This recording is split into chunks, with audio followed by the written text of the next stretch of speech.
கோவப்பட்டுட்டியா? நீ சந்தோஷமா இருந்த பத்தியா? சீச்சி சாப்பிட்டு சந்தோஷமா இருந்தல, அதனாலதான் நான் உன்னை கோவப்படுத்தினேன். நல்லா கோவப்படு, இந்த கோவப்படு கோவப்படு கோவப்படு. எல்லாரையும் கடி, எல்லாரையும் கடி. இப்படி கடிச்சு வர எல்லாரும் கடி. யாரும் சாப்பிடக்கூடாது. கடி கடி, எல்லாரையும் கடி. இப்பதான் யாரும் சீச்சி சாப்பிட மாட்டாங்க, சீச்சி செய்ய மாட்டாங்க.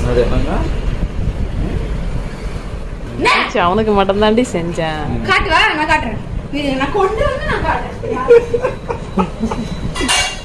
மரத்தை வாங்குறடா பட்டு. யாரு செஞ்சது? ராக்கி உனக்கு தான் மசாலா போட்டு செஞ்சிருக்காங்கடா. டாடிக்கு மட்டும் செஞ்சு கொடுத்தல.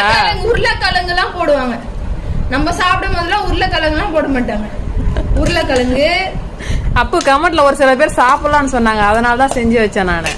ஐயோ சமாளிக்கிறாங்க. நிஜமாப்பா, ஒருத்தர் சொன்னாரு அதெல்லாம் சாப்பிடலாம் அப்படின்னாரு. ஆனா நிறைய பேர் சாப்பிடவாத சொல்றாங்க, இருந்தாலும் பயமாகுது. அவனுக்கு மட்டும் தான், டேடிக்கு மட்டும் கொஞ்சோன்னு வருத்தேன். வாங்கினதே 1/4 கிலோ கொஞ்சம் கூட தான் வாங்கினது. 150 ரூபாய்க்கு வாங்கினேன். அது சும்மா அவருக்கு மட்டும் கொஞ்சோன்னு வறுத்த வச்சான். ஒரு ரசம் ஒரே கீரையாக்குது, சாப்பிட முடியாது. கவலைப்படாத, வெள்ளிக்கிழமை மாலை போட்டுருவேன். அவன் தான் நம்மள சாவடிக்கிறானா, சாக்கிதான் நம்மள சாவடிக்கிறானா. இவரு ஒரு பக்கம் நம்மள சாவடிக்கிறார்.